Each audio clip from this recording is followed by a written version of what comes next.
Hello and welcome to 8th grade social studies STAR Test Prep 7-Minute Mastery Series. Today we're going to be talking about American life, a little bit of everything. All right, let's talk about immigration first. Irish immigrants between 1820 and 1860, almost 2 million of them arrived in the U.S., mostly after the Great Potato Famine in Ireland. They were coming because they were starving in Europe and they needed a new place to settle. Many of these Irish immigrants settled in the Northeast and often lived in cities and worked in factories. German immigrants between 1820 and 1870, you don't have to memorize these exact numbers, but nearly 8 million of them arrived in the U.S.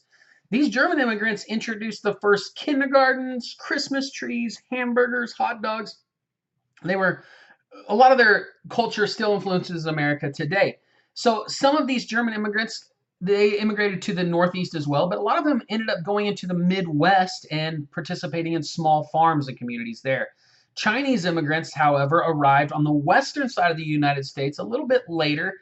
Some of them coming as early as the 1820s, but many of them coming right after the 1849 gold rush in California. Many of these Chinese immigrants came with the idea to work and to find gold, but oftentimes they worked on the Transcontinental Railroad and other industries. Less than 500,000 actually were in the United States by 1880, so not nearly as many Chinese immigrants.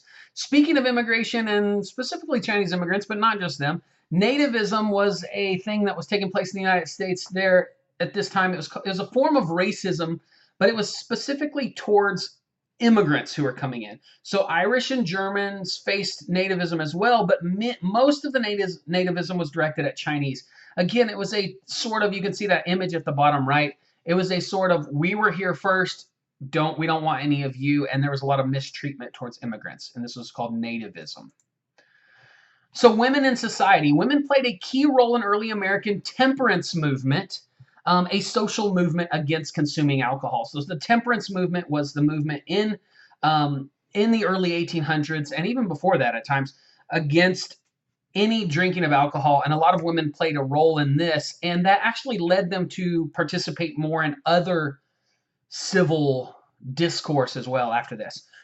Initially, women often worked from home in meal prep, cleaning, garment mending, sustenance farming, raising of livestock, etc. But with industrialization in the early 1800s, more so after the War of 1812, but with industrialization and a lot of cities and growth of these textile mills and factories, women began to work in factories and leave the home to find jobs in textile mills and other factories. Not only women, but sometimes even children. So some notable women that you might see on the STAR test. Molly Pitcher, she was a woman who served water and even fought and helped fire cannons during the Revolutionary War. Some suspect she might be a myth, but most people believe that she is, or the legend of her at least, is based off a woman who really did do a lot of this participation in the Revolutionary War. Abigail Adams, she was the influential wife of second President John Adams. Harriet Tubman, there's two Harriets here, so pay attention to which is which. We've talked about these a lot. Harriet Tubman was a former escaped slave. She was the leader of the Underground Railroad, and she helped dozens and, in fact, hundreds of other slaves escape to freedom. Harriet Beecher Stowe was a white abolitionist woman who wrote the famous book Uncle Tom's Cabin, really promoting abolition in the United States, the ending of slavery. Susan B. Anthony and Elizabeth Cady Stanton, they were fighting for women's suffrage, and that sounds like a bad thing. You want to suffer. That's not what it is. Women's suffrage is the right for women to vote. So those two names are synonymous with that. All right, the arts. So you have the Hudson River School movement. This is not a school, by the way. It's an art movement of painters and paintings of natural landscapes. I want you to remember this because you're going to see it associated with art. Look at those two artworks there.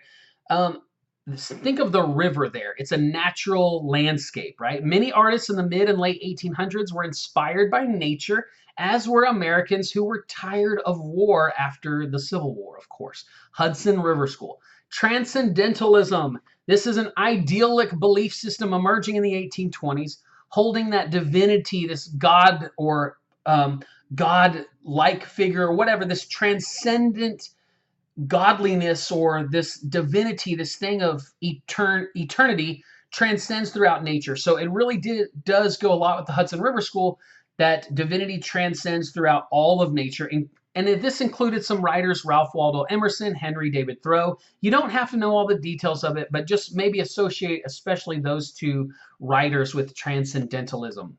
So here's some other writers and speakers. Harriet Beecher Stowe wrote Uncle Tom's Cabin. We just spoke about her. Walt Whitman, he was an influential poet and author. Edgar Allan Poe, he was known for writing mysterious poems. Frederick Douglass, he was an escaped slave. He was a famous orator and writer and abolitionist.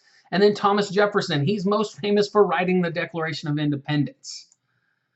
All right, the working man, woman, and even child. Most early settlers farmed, fished, hunted, and traded, doing everything necessary to survive. As cities formed, though, and civilization grew, work changed.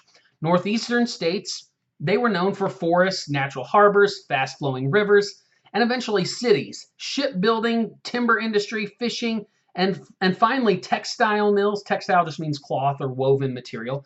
Merchants in cities, and eventually factories were in the northeastern states.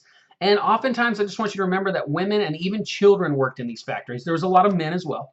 Southern states were warm, which meant a long growing season, fertile soils, agriculture, and chiefly cash crops, things like tobacco, rice, and then later on cotton. And these big plantations led to slavery in the southern states. Now, the western states, those in the western territories, these are large open areas with not as many people. They're more isolated from the rest of the American population. They're mountainous. There's mining, agriculture, gold rushes, the railroads, and these embodied the idea of manifest destiny. During early industrialization, more people moved to northern cities to find work in factories, and conditions were often dangerous. Many women and children worked in dangerous textile mills producing garments. After many years, mounting deaths and protests in these factories and strikes led to the formation of unions and gradual legislation for better and safer working conditions. Most of that happened after the time period in history that we address, though. So let's talk about some questions. As always, press pause after I read it and then check your answer and press play. One result of the trend shown in the table above was the, press pause, here's your answer, expansion of available labor. United States in the mid-1800s. Which sentence best completes this diagram? Read it thoroughly, press pause. Here's your answer. Cities grew rapidly. The Hudson River School artists were influenced by the, press pause. Here's your answer, natural landscape of the United States.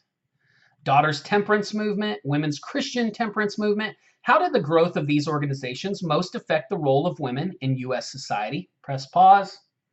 Here's your answer. By expanding the participation of women in social reform. Which of these was a primary reason Chinese immigrants came to the U.S. in the early 1850s? Press pause.